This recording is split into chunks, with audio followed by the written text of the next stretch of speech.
Don Diablo se ha escapado, tú no sabes la que ha armado, ten cuidado, yo lo digo por sí. Anda por rincones y se esconde en los cajones de la presa que decida conseguir. Seguir, si sigue así yo se lo voy a decir. Soy Federico, además menos mal que vení, yo no sabía que iba a hacer. Se entregó en Chandler. Pues como veníamos comentando, gracias a la entrevista telefónica que usted y yo tuvimos en estos días anteriores y una carta de su hija Celia a escribir, mostrándonos sus sentimientos, vivencias, frustraciones. La verdad hemos conseguido reunir una cantidad de información bastante importante con respecto a la problemática y empleando un enfoque evolutivo, que es con el que trabajamos tanto mi equipo como yo, hemos determinado que, bueno, creemos que su hijo durante su desarrollo ha sufrido una serie de problemas cuyo origen está en el seno familiar y por tanto tiene que ser un rayo de esperanza que si el origen del problema es la familia, también puede ser la solución. Entonces, solo queda ponernos a trabajar. Bueno, hablemos del plano afectivo. Cabe destacar un componente que se llama apego. Este componente se trata del vínculo emocional que los progenitores establecen con sus hijos, ¿vale? Y tras analizar la información que poseen, hemos determinado que usted ha desarrollado un estilo de apego ansioso ambivalente con su hijo. ¿Qué quiere decir esto? Este estilo se desarrolla en la primera infancia, ¿vale? Y se caracteriza porque ante unos mismos estímulos usted reacciona de manera diferente. Es decir, imagínese que su hijo llora, ¿vale? Pues en una ocasión usted ha ido a ofrecerle el cariño que demanda, mientras que sin embargo en otra ocasión él llora y usted actúa de manera contraria, le muestra indiferencia. Entonces esto le repercute en una inseguridad que se refleja en usted en no saber interpretar emocionalmente lo que su hijo demanda en cada ocasión. ¿Me entiende? A partir de ahí se desarrolla un estilo amoroso que dentro de las teorías de Feni y Nolle, ¿vale?, lo podemos denominar como ansioso. Esto quiere decir que a lo largo de su desarrollo, su hijo ha empezado a engendrar una desconfianza en él mismo, una necesidad de aprobación por los demás y una prioridad en las relaciones sociales que le han encaminado a la situación en la que hoy se encuentra.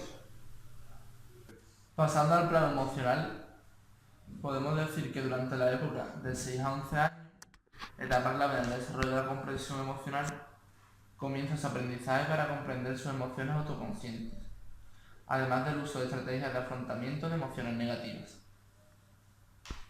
Una mala gestión del fenómeno emocional creemos que ha conducido a su hijo a esas conductas de violencia autolesiva que experimenta con frecuencia.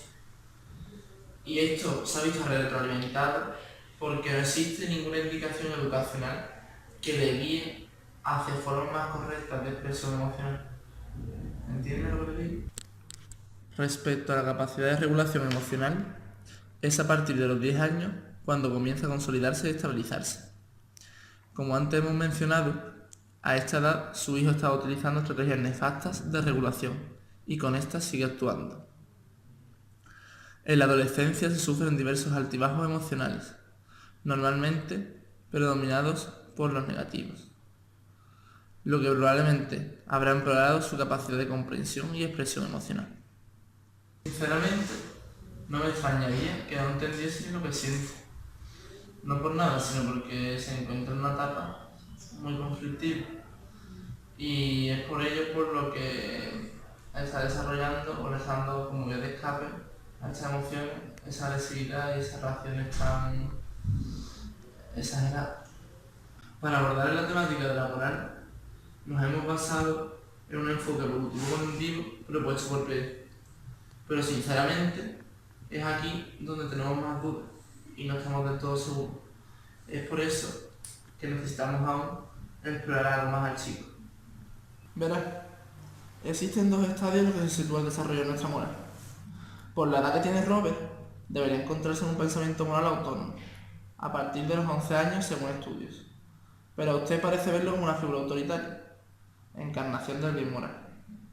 Aunque como le digo, hace falta indagar más. Pero claro, también demuestra tener características propias de un chico con pensamiento moral autónomo, pues él sabe que lo que hace no está bien. Parece entender la igualdad de derechos y el respeto mutuo, así como tener interiorizadas operaciones formales y conceptos de equidad. El incumplirlas o el ir en contra de estas le provoca un malestar emocional.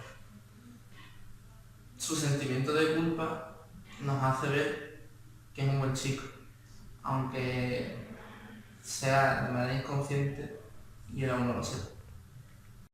Analizando la conducta agresiva que su hijo muestra, podemos distinguir tres componentes fundamentales, que son la clasificación, como son: su hijo desarrolla una conducta agresiva física y verbal, de tipo reactivo, ya que lo hace como reacción a su presencia. Mientras tanto, esa conducta no se desarrolla. Y por último, no sabríamos encuadrarla si dentro de conducta agresiva hostil o conducta agresiva instrumental. Y le explico. Conducta agresiva hostil es cuando se busca hacer daño a una persona, y en este caso es un objetivo. Pero sin embargo, al mismo tiempo, también se hace una finalidad, que serían las conductas agresivas instrumentales. Esa finalidad es que usted sale. Es ahí donde reside el seguro. Pero bueno, ¿por qué esta conducta? Verás, la teoría explicativa más adecuada para su situación es la del aprendizaje social de Bandura. Según esta, su hijo ha aprendido la conducta de la agresión y la aprendió por refuerzo directo, que se sienta mejor, que sea respetado, o por observación, televisión, círculo social, etc. Cuando el refuerzo sea por información social, antes tiene lugar un procesamiento de ese estímulo. Le voy a poner un ejemplo. El chico ve una película en la que un chaval, un actor de estos guapos de hoy en día, tiene muchos problemas y lo soluciona a base de leches y se queda con la chica.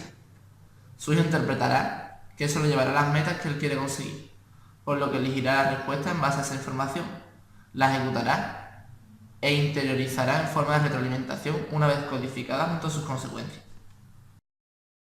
Así que aprendí que la violencia, aun no siendo la única solución, quizás sea la mejor opción. ¿Puede su personalidad estar afectada? Quizás solo sea cosa de los genes y no haya nada que hacer. Mira, le explico.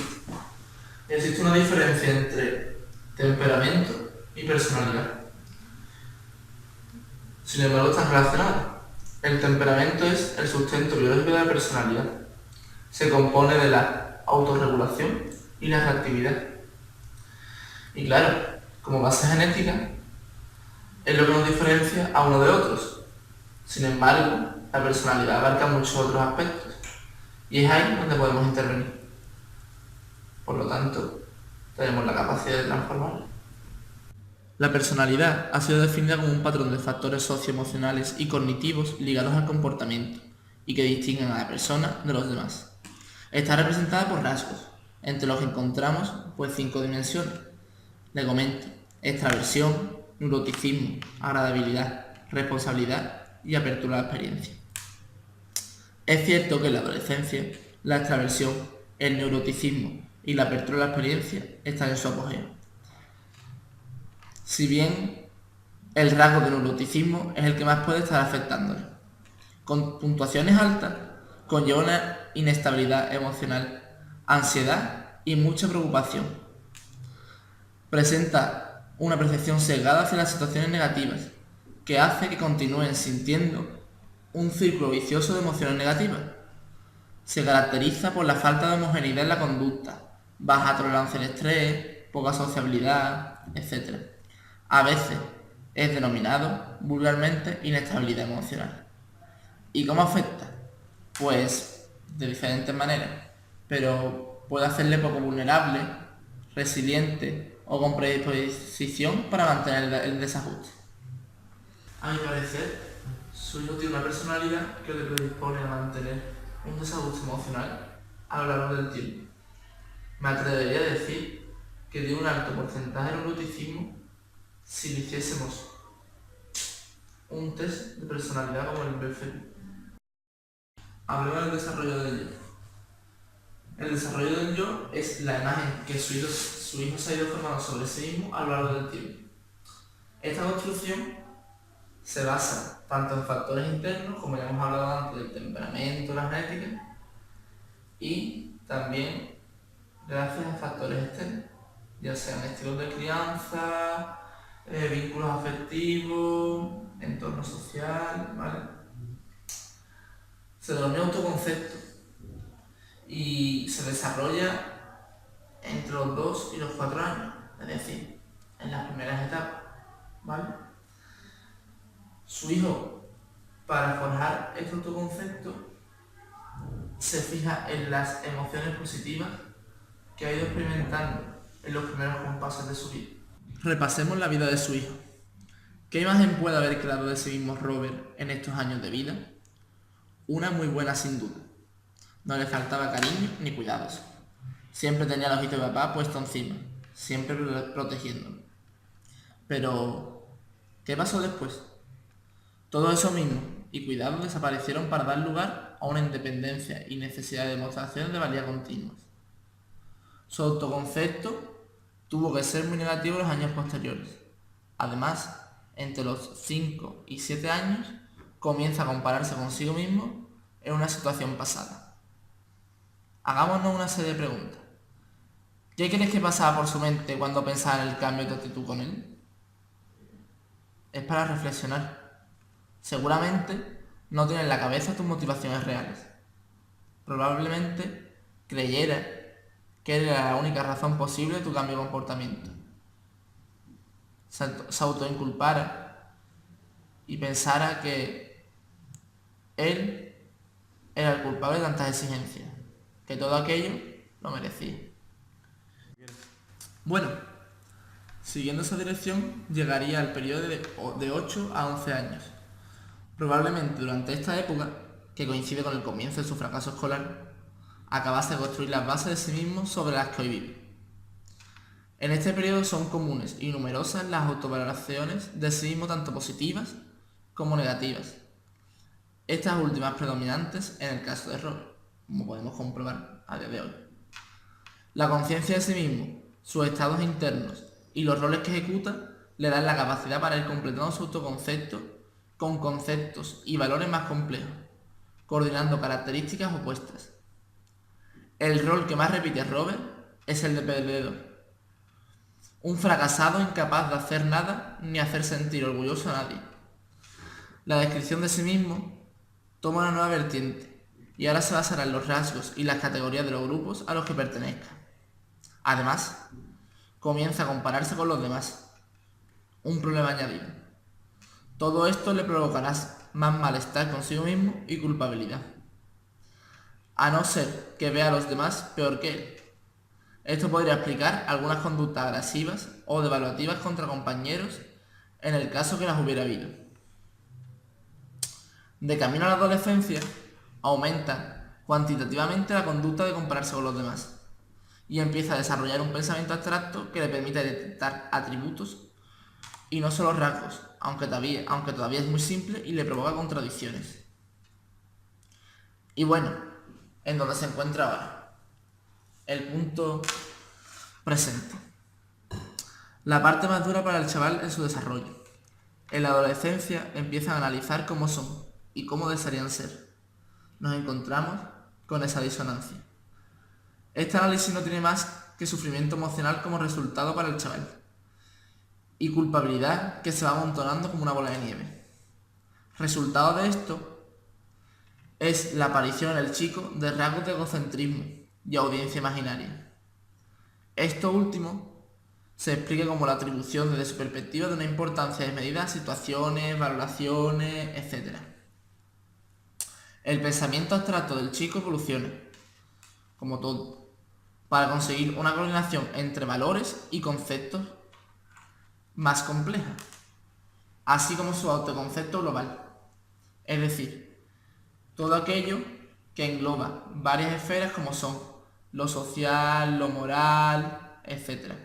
Después nos encontramos con la autodescripción, en la que ella introduce atributos actitudinales y valores junto con elementos físicos y psicológicos.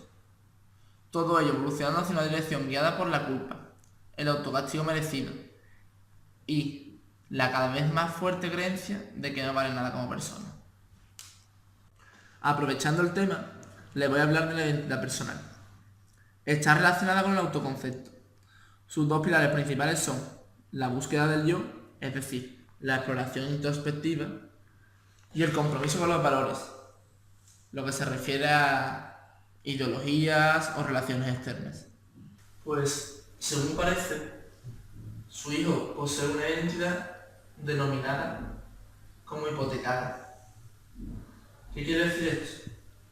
Quiere decir que existe una escasa exploración del yo.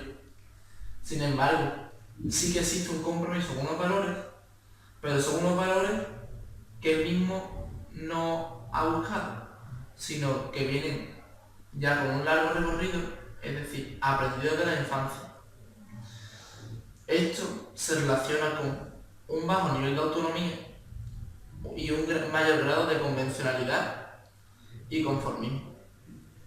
Tanto el yo ideal como el que el chico cree que debiera ser son posiblemente muy parecidos, ya que no tienen un sistema de valores propio, ni bien definido. Simplemente quiere que usted se sienta orgulloso de él. Ese es su yo ideal. Uno que cumpla sus exigencias y que sea digno y merecedor de nuevo del cariño y el afecto que perdió en su día sin razón alguna.